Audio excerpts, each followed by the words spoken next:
ಈ ಮೌಲ್ಯಗಳಂದಾಗ ನನಗೊಂದು ನೆನಪಾಗೋದು, ಮೌಲ್ಯಗಳನ್ನು ಹೆಂಗೆ ಕಲಿಸೋದು, ಹೆಂಗೆ ಮಕ್ಕಳಿಗೆ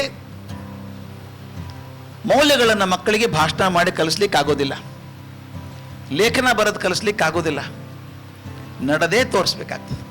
ನಡೆದೇ ಬೇರೆ ಹಾದಿ ಇಲ್ಲ, ನಾನು ಬೇರೆ ಹಾದಿ ಇಲ್ಲ. ನೀವು ಹೇಳಿದ್ದನ್ನು ಮಕ್ಕಳು ನಂಬ್ಕೋತಾರೆ ಅಂತ ಖಂಡಿತ ಅನ್ಕೋಬೇಡ್ರಿ. ನಾನು ಹೇಳೋದೇ ಬೇರೆ, ಮಾಡೋದೇ ಬೇರೆ. ಮಕ್ಕಳು ನೀವು ಹೇಳಿದಂಗೆ ಮಾಡೋದಿಲ್ಲ, ನೀವು ಮಾಡ್ದಂಗೆ ಮಾಡ್ತಾರೆ. ಅಪ್ಪ ಬರ್ತಾನೆ ಆಫೀಸಿಂದ, ಪ್ಯಾಂಟ್ ಒಂದು ಕಡೆ ಬಿಸಾಕೋದು, ಶರ್ಟ್ ಒಂದು ಕಡೆ ಬಿಸಾಕೋದು, ಚಪ್ಪಲಿ ಒಂದು ಕಡೆ ಬಿಸಾಕೋದು, ಅಸ್ತವ್ಯಸ್ತ. ಮರುದಿವ್ಸ ಮುಂಜಾನೆ ಪೆನ್ ಎಲ್ಲದ ನಂದು, ಚಶ್ಮಾ ಎಲ್ಲದ ನಂದು, ಪರ್ಸ್ ಎಲ್ಲದ ನಂದು ಕೇಳ್ಕೊತ ಹೋದ್ರೆ ಮನ್ಯಾಗ ಮಗನೂ ಹಾಗೆ ಮಾಡ್ತಾನೆ. ನನ್ನ ವಸ್ತುಗಳನ್ನ ನಾನು ಸರಿಯಾಗಿ ಜೋಡಿಸಿ ಇಟ್ಕೊಂಡಿದ್ದೆ ಅಂದರೆ ನೀವು ಹೇಳೋದು ಬೇಕಾಗಿಲ್ಲ. ನಾನು ಬಹಳಷ್ಟು ಶಾಲೆಗಳನ್ನು ಮಾಡಿದ್ದೇನೆ. ಅಲ್ಲೊಂದು ಕಂಡೀಷನ್ ಹಾಕ್ತೀನಿ ನಾನು, ಎಲ್ಲ ಮಕ್ಕಳು ಶಾಲೆಗೆ ಬರ್ಬೇಕಾದ್ರೆ ಅಪ್ಪ ಅಮ್ಮಗೆ ನಮಸ್ಕಾರ ಮಾಡಿ ಬರಬೇಕು ಅಂತ. ಒಂದು ದಿವಸ ಒಬ್ಬರು ತಾಯಿ ನನಗೆ ಫೋನ್ ಮಾಡಿದರು, ಫೋನ್ಯಾಗ ಅಳ್ತಿದ್ರು. ಯಾಕ್ರಿ ಏನಾಯ್ತು ಅಂತ ಕೇಳಿದೆ. ನಮ್ಮ ಹುಡುಗ ಒಂದು ದಿವಸ ತಪ್ಸಂಗಿಲ್ರಿ, ದಿನ ನಮಸ್ಕಾರ ಮಾಡಿ ಹೋಗ್ತಾನೆ ಅಂದರು. ದುಃಖ ಆತೇನು ರೀ ಅಂತ ಕೇಳಿದೆ. ಇಲ್ರಿ ಸರ, ಮೊದಲು ಎಂದೂ ಮಾಡ್ತಿದ್ದಿಲ್ಲಮ್ಮ ಅಂದರು. ಎರಡು ಕಾರಣಕ್ಕೆ ಮಾಡ್ತಿದ್ದಿಲ್ಲ. ಮೊದಲೇದ್ದು ಯಾರೂ ಮಾಡು ಅಂತ ಹೇಳಿರಲಿಲ್ಲ ಅವಾಗ. ಎರಡನೇದ್ದು ಭಾಳ ಮುಖ್ಯ, ನೀವು ಮನ್ಯಾಗ ದೊಡ್ಡವ್ರಿಗೆ ನಮಸ್ಕಾರ ಮಾಡ್ದಂಗೆ ಕಾಣಿಸಂಗಿಲ್ಲ.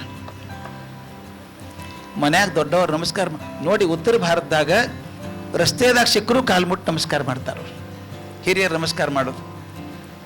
ನಮ್ಮಲ್ಲಿ ಅಪ್ಪನ ಮುಂದೆ ಕಾಲು ಮೇಲೆ ಕಾಲು ಹಾಕೊಂಡು ಕೂತು ಏನಪ್ಪ ಹೆಂಗಿದ್ದಿ ಅಂತ ಕೇಳ್ತೀವಿ. ಯಾಕಾಗ್ತದದು? ಕಾರಣ ಇಷ್ಟೇ, ನಾವು ಸಣ್ಣಂದಿರ್ತಾನೆ ಮೌಲ್ಯಗಳನ್ನು ಹಾಕಬೇಕು ಅವನು. ನಾನು ನೆನಪದ, ನಮ್ಮ ಅಜ್ಜ ಬಾಗಲಕೋಟೆ ಒಳಗಿದ್ವಿ ನಾವು.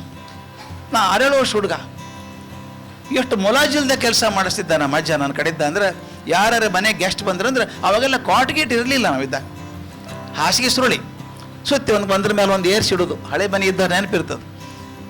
ಅವ್ರು ಯಾರು ಬಂದ್ರಂದ್ರೆ ಹಾಸಿಗೆ ಹಾಸಪ್ಪ, ದೊಡ್ಡವ್ರು ಬಂದಾರ, ಬಿಳಿ ಬೆಡ್ಶೀಟ್ ತಗೋ, ಬಿಳಿ ತಲೆಗೆಮ್ ತಗೋ, ತಲೆ ಮಗ್ಲು ಒಂದು ತಮ್ಮಿಗೆ ನೀರು ಇರಬೇಕು ಕುಡಿಲಿಕ್ಕೆ. ನಾನೇ ಮಾಡ್ಬೇಕು ಅದನ್ನು. ಅವ್ರು ಬಂದ್ರೆ ಚಪ್ಪಲಿ ನೋಡು ಹೊಲಸಾಗಿರ್ತಾ, ಮಣ್ಣಾಗಿರ್ತಾ, ಒರೆಸಿಡು ನೋಡೋಣ ಅದನ್ನು. ನನಗದು ಅಸಹ್ಯ ಅನ್ನಿಸ್ಲಿಲ್ಲ, ಅವಾಗ ತಪ್ಪು ಅನ್ನಿಸ್ಲಿಲ್ಲ, ಖುಷಿಯಾಗಿ ಮಾಡ್ತಿದ್ವಿ. ಈ ಹುಡುಗರಿಗೆ ತಮ್ಮ ಶೂಸೇ ಪಾಲಿಶ್ ಮಾಡೋದಿಲ್ಲ, ಅವು ಅಪ್ಪ ಕೂತ್ ಮಾಡಿ ಇಡ್ತಾರೆ. ನಾ ಹೇಳು, ದಯವಿಟ್ಟು ಮಾಡಬೇಡ್ರಿ, ಅವ್ರ ಕೆಲಸ ಅವರಿಗೆ ಮಾಡ್ಲಿಕ್ಕೆ ಕಲಿಸ್ರಿ. ಅದಕ್ಕಿಂತ ಮೊದಲು ನಮ್ಮ ಕೆಲಸ ನಾವು ಮಾಡ್ಕೊಳ್ಳೋಣ ಅಂತ.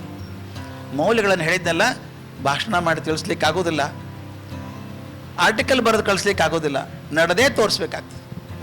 ಎಷ್ಟೋ ಜನ ಮನ್ಯಾಗ ನೋಡೀನಿ ನಾನು, ಎಷ್ಟು ಸಿಸ್ಟಮ್ಯಾಟಿಕ್ ಇರ್ತಾರೆ, ಅಪ್ಪ ಅಮ್ಮ ಇದ್ದಾಗ ಇರ್ತಾರೆ. ಸಾಮಾನ್ಯ ನಾವು ಅವಪ್ಪ ಹೊಡೆದಂಗೆ ಗೊತ್ತಾನೆ, ಅಭಿಮಾನಿ ಅಂತ ಹೇಳ್ತೀವಿ. ಇವನ್ನ ಹುಟ್ಟಿದಾಗ ನೀನು ನೋಡೀನ್ರಿ, ಇವನ್ನ ನನ್ನ ಮಗ ಅನ್ನಂಗಿಲ್ಲ. ಅಭಿಮಾನಿ ನನ್ನ ಮಗ, ಅವ ಹುಟ್ಟಿದಾಗ ನೀನು ನೋಡೀನ, ಅವನ್ನ ಭಾಳ ಸಂತೋಷ ಪಡಬೇಡ್ರಿ. ಅವನು ನಿಮ್ಮನ್ನು ಹುಟ್ಟಿದಾಗ ನೀನು ನೋಡ್ಯಾನ, ಹೌದಲ್ಲ? ಮತ್ತು ಇನ್ನೊಂದು, ನಿಮಗೆ ಬೇರೆ ಕೆಲಸ ಇತ್ತು ಅವ್ನು ನೋಡೋದಲ್ದೆ, ಅವಾಗ ಅದೊಂದೇ ಕೆಲಸ ಆಗಿತ್ತು. ಅಂದರೆ ನೀವು ಅವ್ನು ಹೆಂಗೆ ನೋಡಿರೋ 10 ಪಟ್ಟು ತೀಕ್ಷ್ಣತೆಯಿಂದ ನಿಮ್ಮನ್ನು ನೋಡ್ಯ ನಾವು. ಇವತ್ತು ಕಾರ್ನೇ ಬರಬೇಕಾದ್ರೆ ಒಬ್ಬರು ಫೋನ್ ಮಾಡಿದ್ರು ನನಗೆ, ಕೆಟ್ಟ ಬೈತಾನೆ ನಮ್ಮ ಹುಡುಗ, ಯಾವ ಹಾಸ್ಟೆಲಿಗೆ ಹಾಕ್ಬೇಕ್ರಿ ಅವನ್ನ ಅಂದರು. ಲಘುನ ಹಾಕ್ರಿ ಅಂದೆ, ಯಾಕಂದ್ರೆ ನೀವು ಬೈತೀರಿ ಹಂಗೆ, ನಿಮ್ಮಿಂದ ಪಾರ ಆಗ್ಬೇಕವ, ಬೇರೆ ಕಲಿಯೋದೇನು ಬೇಕಾಗಿಲ್ಲ. ಯಾಕೆ ಮಾತನ್ನು ಹೇಳ್ತಾನೆ, ಮೌಲ್ಯಗಳನ್ನು ಮಕ್ಕಳು ಅವ್ವ ಅಪ್ಪ ನೋಡಿ ಕಲಿತಾರೆ. ಇಬ್ಬರು ಮಾತ್ರ ಮಾರ್ಗದರ್ಶಿ ಆಗುವಂಥವ್ರು. ಸಣ್ಣ ಬಾಲ್ಯದಲ್ಲಿ ಒಂದು ಅವ್ವ ಅಪ್ಪ, ಇನ್ನೊಂದು ಶಾಲಾ ಶಿಕ್ಷಕರು. ನನ್ನ ಭಾಗ್ಯ ಅಂಥ ಶಿಕ್ಷಕರು ಸಿಕ್ಕಿದ್ರು ನನಗೆ, ಇಲ್ದರೆ ಆಗೋದಿಲ್ಲ.